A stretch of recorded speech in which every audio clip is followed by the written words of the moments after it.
según San Juan, capítulo 8. Vamos a leer desde el verso 2 en adelante, dice así la palabra del Señor. Y por la mañana volvió al templo, y todo el pueblo vino a él, y sentado él les enseñaba. Entonces los escribas y los fariseos le trajeron una mujer sorprendida en adulterio, y poniéndola en medio le dijeron: Maestro, esta mujer ha sido sorprendida en el acto mismo de adulterio, y en la ley nos mandó Moisés apedrear a las tales. Tú, pues, ¿qué dices? Mas esto decían tentándole para poder acusarle. Pero Jesús, inclinado hacia el suelo, escribía en tierra con el dedo. Y como insistieran en preguntarle, se enderezó y les dijo: El que de vosotros esté sin pecado, sea el primero en arrojar la piedra contra ella. E inclinándose de nuevo hacia el suelo, siguió escribiendo en tierra. Pero ellos, al oír esto, acusados por su conciencia, salían uno a uno, comenzando desde lo más viejo hasta los postreros, y quedó solo Jesús y la mujer que estaba en medio. Enderezándose Jesús y no viendo a nadie sino a la mujer, le dijo: Mujer, ¿dónde están los que te acusaban? ¿Ninguno te condenó? Ella dijo: Ninguno, Señor. Entonces Jesús le dijo: Ni yo te condeno. Vete y no peques más. Otra vez Jesús les habló diciendo: Yo soy la luz del mundo. El que me sigue no andará en tinieblas, sino que tendrá la luz de la vida. Oramos. Mi amado Señor, alabamos tu nombre. Padre, te damos gracias por darnos el privilegio de poder reunirnos en tu casa de oración, pues es aquí donde tú dijiste: los recrearé en mi casa de oración. Por eso estamos delante de tu presencia, para oír tu palabra. Rogamos, envíes tu palabra en el poder de tu Espíritu Santo. Tomes el dominio, el control de todas las cosas, reprendas toda perturbación y toda operación del maligno en el nombre de Jesús. Y en esta noche, Padre, gracia abundante nos sea dada. Muchas gracias te damos en el nombre de Jesucristo. Amén y amén. Tomamos asiento.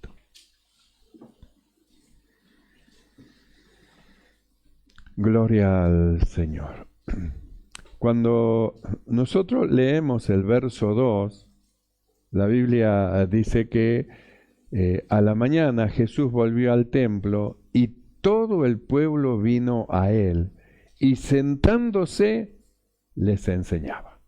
¿Qué es lo que le enseñaba? Las cosas que pertenecen al reino de Dios. ¿Por qué nosotros venimos a la iglesia y nos congregamos?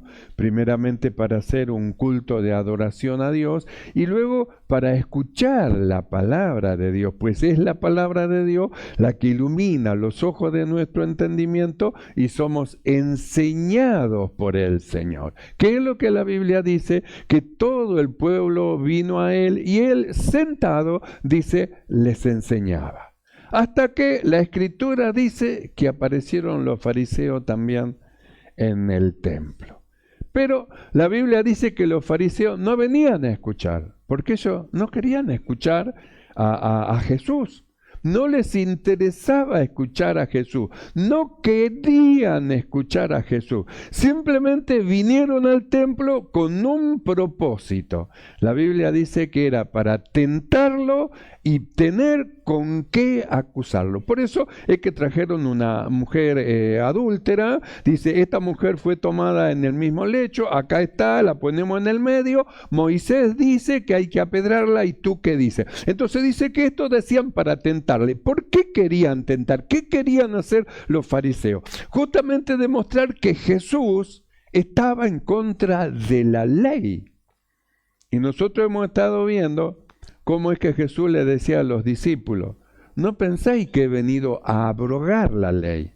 No vine a cambiar la ley, no vine a quitar la ley, yo vine a cumplir la ley. Entonces el Señor nos enseñó que la ley sigue vigente. No es que pasó, que la ley ya pasó, vino la gracia, la ley ya pasó. No, la ley no pasó.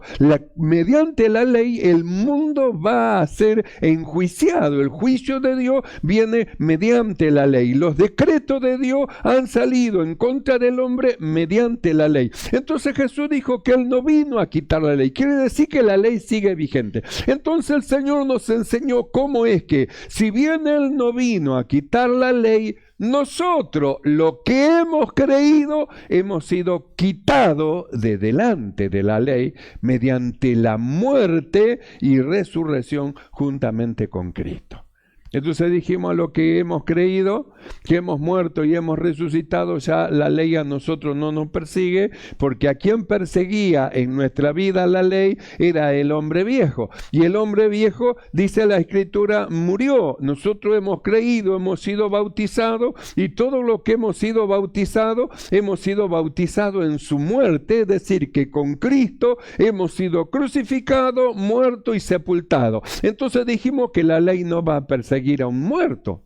Por eso es que la ley no persigue a los que han nacido de nuevo, a los que han nacido del Espíritu, no los persigue, no persigue a los hijos de Dios. ¿Por qué? Porque ellos están en otra esfera, en una esfera espiritual, a causa de una vida espiritual que el Señor les ha dado. Entonces la ley ya no tiene nada que ver con nosotros, pero sí tiene que ver con el hombre viejo. En aquel que no ha creído, con ese sí que tiene que ver.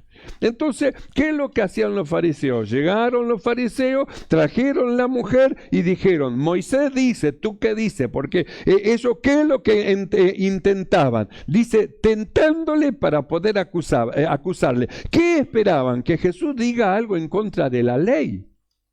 Y Jesús dijo: yo no vine a abrogar la ley. No estoy en contra de la ley. Estoy a favor de la ley, porque la ley fue establecida por Dios. No vine a quitar, no vine a abrogar, sino que vine a cumplir la ley. Para eso es que yo vine. Entonces ellos, ¿qué es lo que intentaban hacer?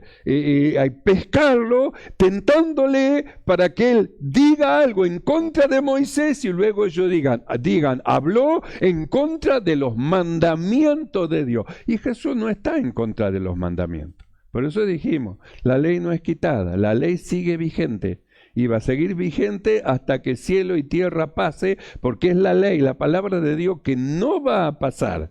Y mediante la palabra de Dios, los hombres que no han recibido a Jesús como su Salvador tendrán que dar cuenta a Dios mediante la ley de sus obras que hicieron. Y nosotros dijimos, hay un decreto en contra del hombre pecador. El hombre que pecare, ese morirá. Quiere decir que no hay salida para el hombre. La única salida para el hombre es justamente el recibir a Jesús como su Salvador. El recibir a Jesús como su Salvador lo lleva a recibir el perdón de pecado. Si ha creído en verdad en su corazón, lo lleva a ser crucificado, muerto, sepultado, y se produce en él una vida nueva, una vida espiritual, en la cual sirve al Señor. Eso pasa en los que creen. Por eso nosotros hemos estado viendo el peligro de aquellos que dicen creer y que no creen en realidad en el Señor, como aquellos que predicaban, como aquellos que oraban por los enfermos, como aquellos que echaban fuera demonios, y cuando llegó el día final en la presencia del Señor, ellos dijeron: Señor, en tu nombre hice esto, en tu nombre el otro, en tu nombre el otro, y Jesús le dijo: nunca los conocí.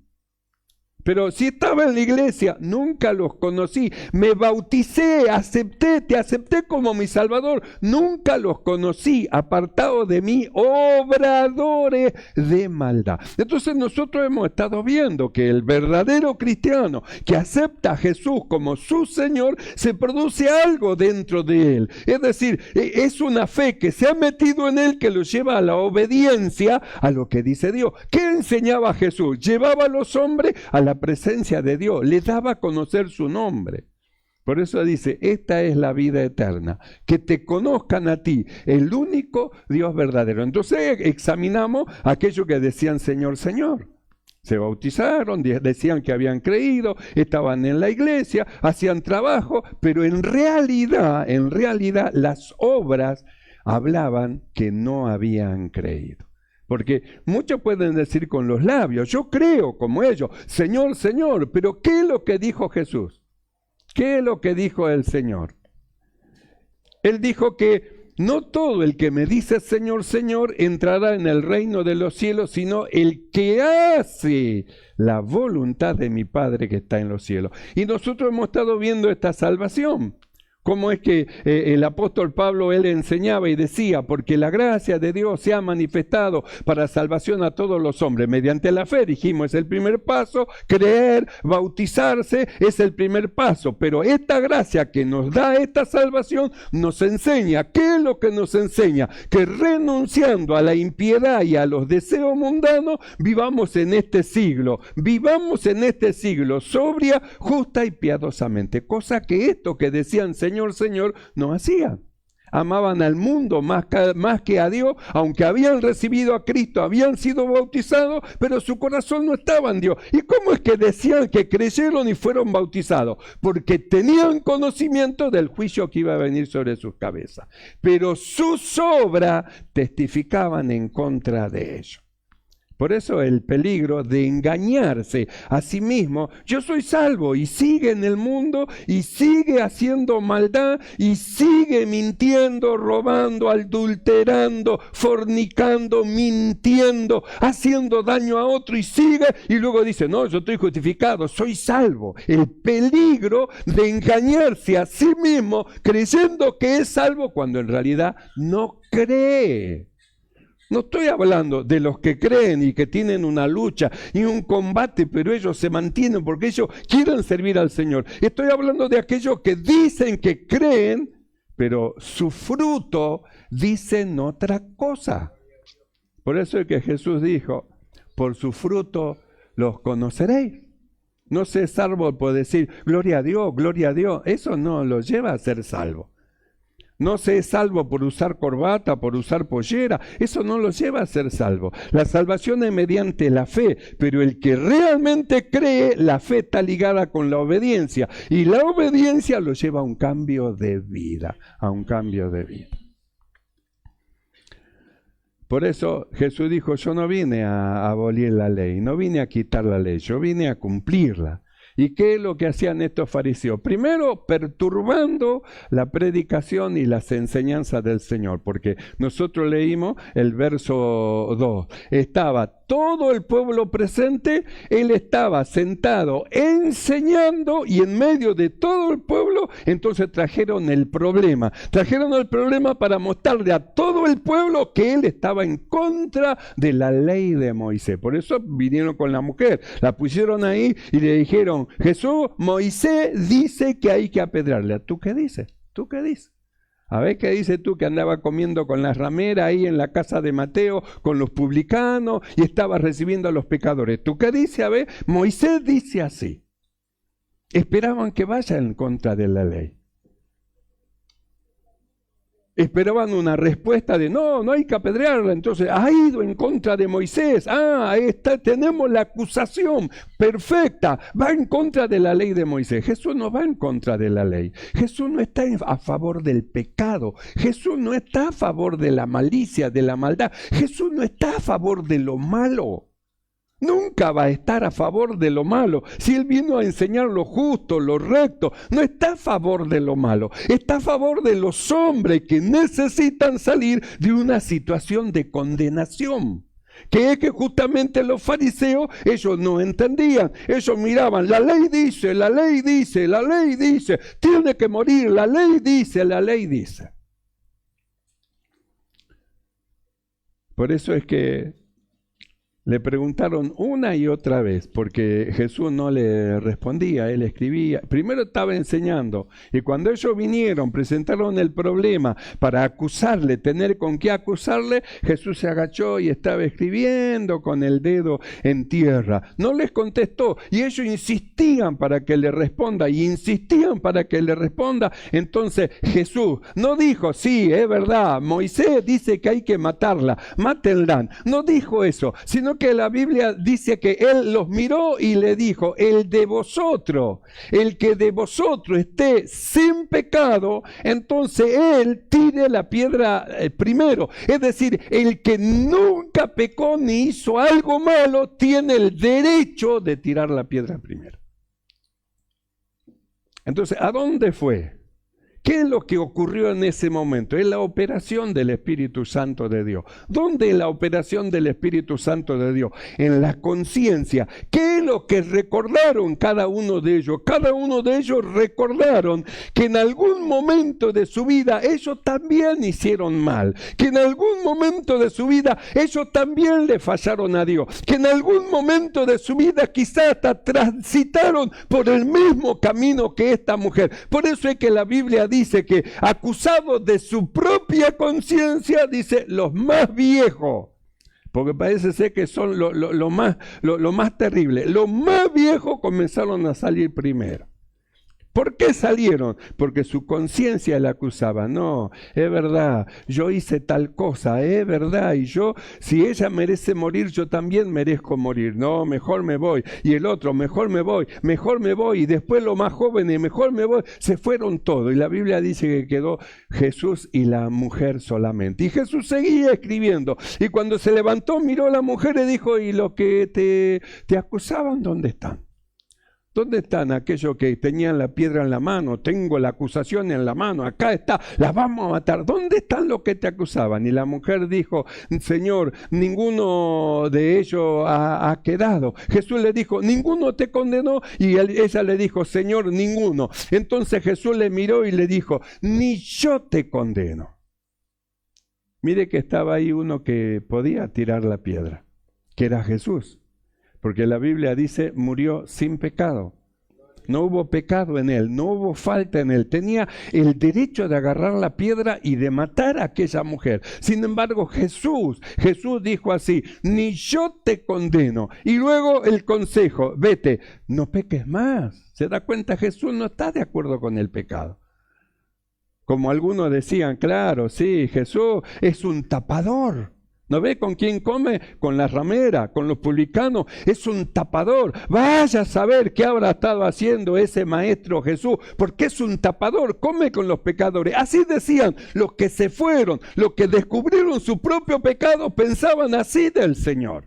Por eso ese hombre dijo, si supiera, si fuere profeta, sabría quién le está tocando los pies y quién es el quién, si fuere profeta. Ellos pensaban de esa manera. ¿Usted cree que Jesús no sabe? ¿Usted cree que hace falta que nosotros le contemos a Dios, Señor, mira esto, Señor, mira el otro? Si Él todo lo sabe, aún lo que es hecho en la oscuridad, todo lo conoce. No hay nada que se esconda. Aún los pensamientos de los hombres ya Dios lo conoce.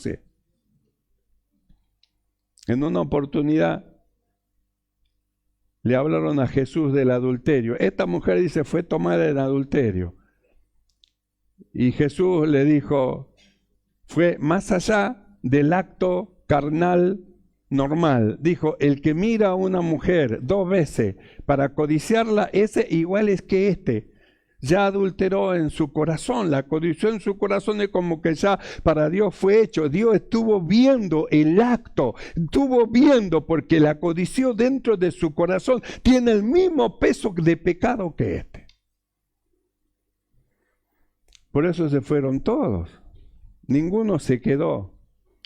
Jesús dijo, el que esté libre de pecado tire la primera piedra. Y siguió escribiendo y lo dejó, ni siquiera se fijó qué es lo que hacían. Siguió escribiendo, pero el Espíritu Santo empezó a mostrar en el corazón su conciencia, a mostrarle sus fallas, sus errores, sus debilidades, a mostrarle que ellos no eran dignos No eran dignos de agarrar la piedra y de tirarla, que ellos no podían hacer eso, porque era su propia condenación que estaban dictándose, porque con la medida con que medían iban a ser medidos. Su propia conciencia lo acusaba. ¿Y qué hicieron? Tiraron la piedra, dejaron la acusación y cada uno empezó a volverse a irse a su casa. Por eso Jesús le dijo, ¿dónde están los que te iban a condenar? ¿Dónde están aquellos que nosotros tenemos la verdad justo, la agarramos justo en el acto mismo? Acá tenemos todo, tenemos la foto, tenemos nosotros las constancias, tenemos esto, tenemos lo otro, lo tenemos, acá está, no puede escaparse. ¿Tú qué dices, Jesús? Por eso es la operación del Espíritu en la conciencia. ¿Y vos qué hiciste? Pensá, ¿qué hiciste? Pensá para atrás, ¿qué hiciste? Pensá más atrás, ¿qué hiciste? Pensá más atrás, ¿qué hiciste? Pensá, y cuando usted mira todo eso, dice, no, yo no soy digno de acusar, ni de agarrar la piedra, ni de tirar la primera piedra. Los más viejos se fueron. Y el que tenía la autoridad para poder agarrar la piedra y tirarla, le dijo, ni yo te condeno. Dijo, vete, pero no peques más. Ya está, no hagas malo, deja de hacer lo malo, aprende a hacer el bien, aprende a hacer lo recto, lo correcto. Está bien, hasta acá hiciste lo malo, hiciste lo indebido, lo que no correspondía. Estos fariseos y saduceos te quieren matar, te quieren apedrear, porque según ellos sos culpable y mereces la muerte. Pero yo te digo, deja de hacer lo malo, vete, no peques más, deja de hacer lo malo y ponete a servir a Dios. Porque Jesús no vino a condenar, sino que vino a salvar lo que se iba a perder. Vino a salvar, no vino a condenar. Por eso es que Jesús le dijo, ni yo te condeno.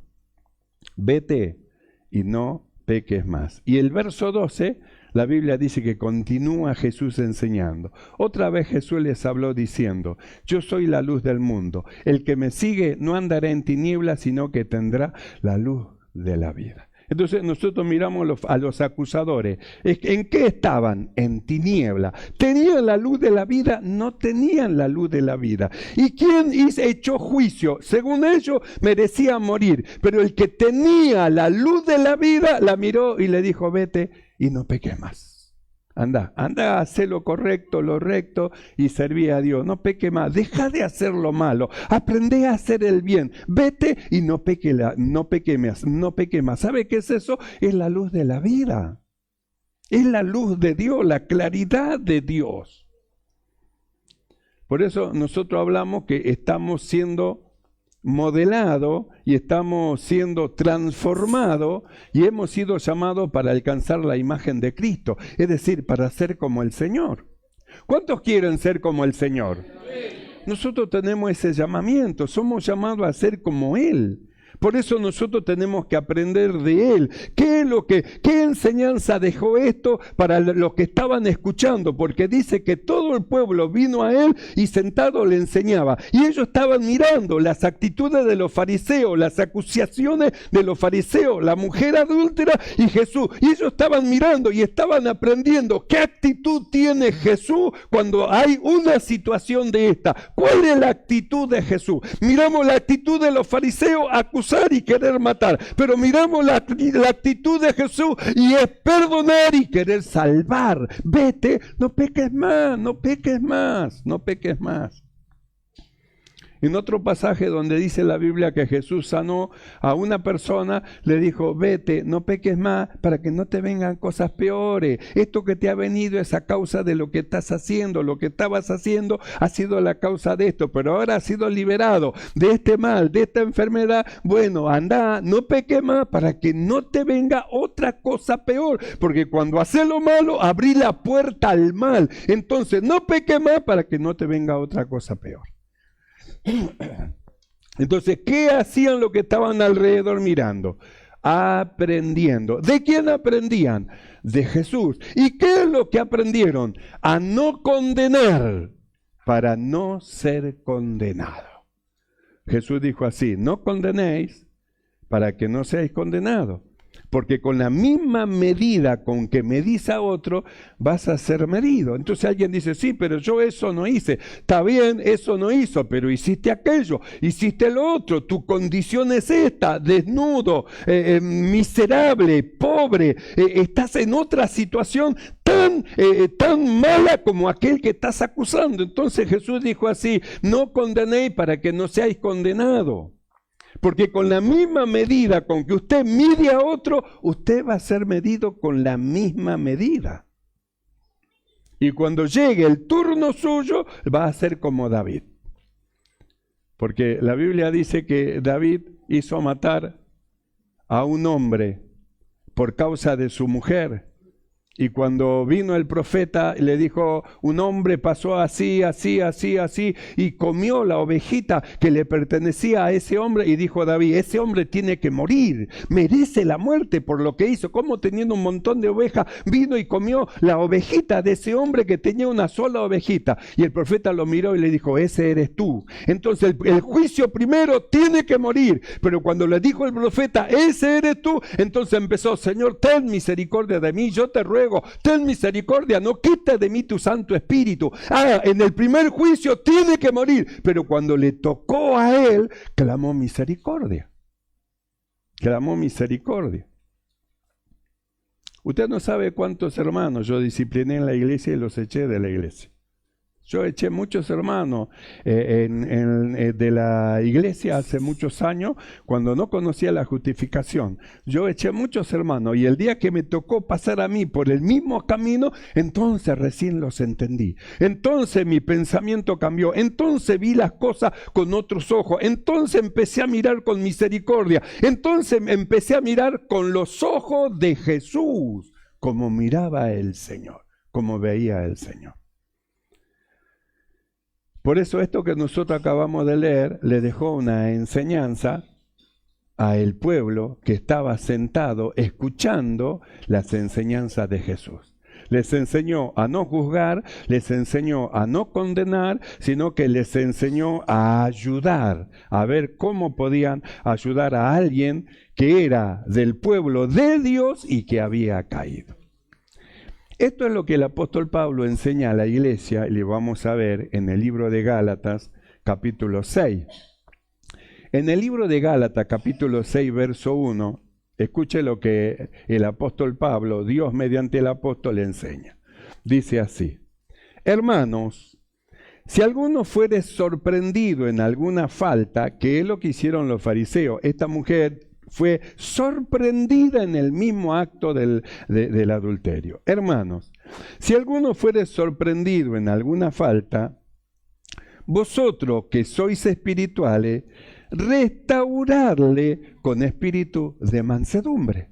¿Se da cuenta? No dice, agárrenlo, acúsenlo, pónganlo en el medio y mátenlo. No, sino que dice, hermano, si alguno fuere sorprendido, dice, en alguna falta, entonces dice, si alguno, primero dice hermano. ¿Por qué dice hermano? Para que se den cuenta la calidad de los hombres que son hijos de Dios, que todos son hermanos. Y de ahí, hermano, si alguno fuese tomado en alguna falta, es tu hermano, lavado y comprado con la misma sangre, es tu hermano por el cual Cristo pagó un precio, es tu hermano por el cual Dios envió a su Hijo para salvación de él, es tu hermano, tiene un valor delante de Dios. Por eso dice, restáurenlo, no lo maten, está en su humana, en su naturaleza humana, no lo maten, vean cómo ayudarlo.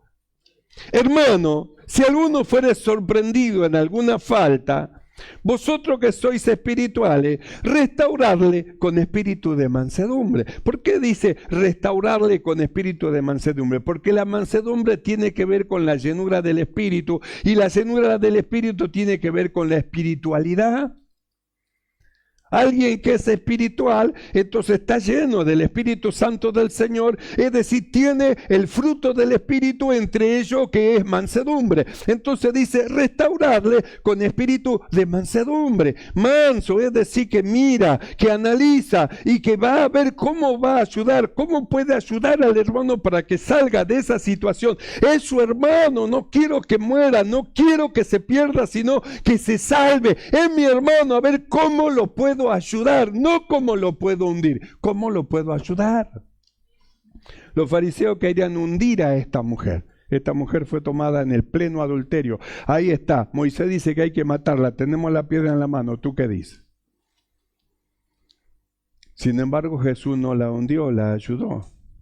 Y Pablo a los Gálatas, porque hablamos de Gálatas capítulo 6, verso 1, y si usted retrocede un capítulo anterior, usted va a encontrar con los frutos de la carne y los frutos del Espíritu. En el capítulo anterior, el apóstol Pablo le muestra las obras de la carne y el fruto del Espíritu. Entonces se lo muestra, le muestra, miren, esto es de la carne, miren, esto es del Espíritu. Y después de mostrarle todo eso y de decirle, anden en el Espíritu, entonces lo lleva, hermano, ustedes que son espirituales, si encuentran un hermano en alguna falta, no anden divulgando, tirando basura, hundiendo, haciendo que el hermano se vaya. Vean cómo solucionar el problema, cómo ayudarlo. Ustedes que son espirituales, restáurenlo, ayúdenlo. Es su hermano, ha sido pagado un precio de sangre por él. Vio, cuando a alguien no le costó lo que tiene, no le importa lo que pasa con eso. Total, a mí no me costó, sí, lo tiro, lo rompo, lo pateo, lo pisoteo. No le importó, pero a alguien que sufrió para poder comprarse algo, cómo lo cuida, lo mira, no quiere que se caiga, que se rompa, no quiere que le pase nada, le costó. Los hermanos, le costó precio de sangre a Jesús, dio su vida por ellos, soportó los latigazos, soportó cosas para que ellos puedan ser salvos, para que ella y para que él pueda ser salvo. A él le costó. Por eso Pablo dice, hermano, si alguno de ustedes fuere sorprendido, no lo hundan, no lo maten, no lo destruyan, sino que restáurenlo, vean cómo ayudarlo. Restáurenlo con espíritu de mansedumbre, considerándote a ti mismo. No sea que tú también seas tentado. Sobrelleva los unos las cargas de los otros y cumplí así la ley de Cristo. Porque el que se cree ser algo no siendo nada, a sí mismo se engaña. ¿Ves? El que se cree ser algo, yo no hice tal cosa, yo no hizo aquello otro, yo no hizo aquella otra. Entonces yo hago una pregunta, ¿usted por qué cree que es salvo? ¿Por lo que no hizo o es salvo porque Cristo pagó el precio por su alma? Nosotros hablamos en una oportunidad, ¿por qué se salva el hombre y por qué se pierde el hombre? ¿Por qué se pierde el hombre? Se pierde justamente por lo que hace, porque no cree, no ha creído en el regalo de Dios, entonces queda enfrentado delante de la ley. Pero el hombre que ha creído, ¿por qué se salva? ¿Porque hace? No, se salva porque ha creído en el nombre del Hijo de Dios y esa fe lo llevó a manifestar obra, frutos de justicia y a vivir una vida sobria, justa y piadosamente, porque ha creído. Por eso dice, hermanos, si alguno fuere sorprendido en alguna falta, vosotros que sois espirituales, restaurarle con espíritu de mansedumbre, considerándote a ti mismo, no sea que tú también seas tentado. Sobrelleva a los unos las cargas de los otros y cumplí así la ley de Cristo. ¿Y cuál es la ley de Cristo? El amor, es la ley del Señor. Un mandamiento nuevo os doy, que os améis los unos a los otros. El amor es la ley de Cristo. Por eso es la necesidad del desarrollo del amor en plenitud en todo lo que hemos creído, porque cuando desarrollamos el amor vamos a ver al hermano y no vamos a ver como alguien a quien acusar, sino vamos a verlo con dolor, sabiendo el destino de él, hacia dónde va si sigue un curso de conducta que lo lleva sin darse cuenta a deslizarse de la fe. Y si cae fuera de la fe, entonces no hay forma que sea renovado para arrepentimiento. Porque lo que gustaron alguna vez, el don celestial, fueron hechos partícipes del Espíritu Santo, gustaron de los bienes del siglo venidero y de la palabra de Dios, y recayeron, dejaron de creer, es imposible que ellos se salven. Pero estos otros, que fue tomado en alguna falta, tiene fe, vive todavía, vive, veamos cómo ayudar, tiene fe. Si no tuviera fe se iría, se apartaría. Tiene fe, veamos cómo ayudarlo. Por eso Jesús, Él dijo, yo soy la luz del mundo. El que me sigue no andará en tiniebla, sino que tendrá la luz de la vida. ¿Y qué es lo que producen aquellos que tienen la luz de la vida? La vida de Dios en operación para salvación de todos los hombres, sabiendo que Dios no quiere que ninguno se pierda, sino que procedan al arrepentimiento. Amén, hermano. La ley de Dios sigue viva para los que viven según la carne, pero los que han muerto y han nacido de nuevo están fuera del alcance de la ley, porque la vida espiritual está en ellos. Habrá obras carnales, obras humanas, por su humana debilidad, pero la presencia de Dios está en ellos. Así que, hermano, si alguno fuese tomado en alguna falta, vosotros que sois espirituales, restauradle y no le condenen. El único que tiene derecho a condenar es Dios. Dios es el juez. Y nosotros estamos estudiando para abogado a favor de los hombres. Amén, hermano. ¿Creen esta palabra? Cierre sus ojos y vamos a orar. No es la voluntad de Dios que se pierda alguno. No es la voluntad de Dios. Es la voluntad de Dios que todos se salven. Y es la voluntad de Dios que procedan al arrepentimiento. Y es la voluntad de Dios que los torcidos se enderece. Que lo que salió fuera del camino entre en el camino. Y es la palabra de Jesús que le dice, vete y no peques más. Dios le ama y quiere su salvación. Cierre sus ojos.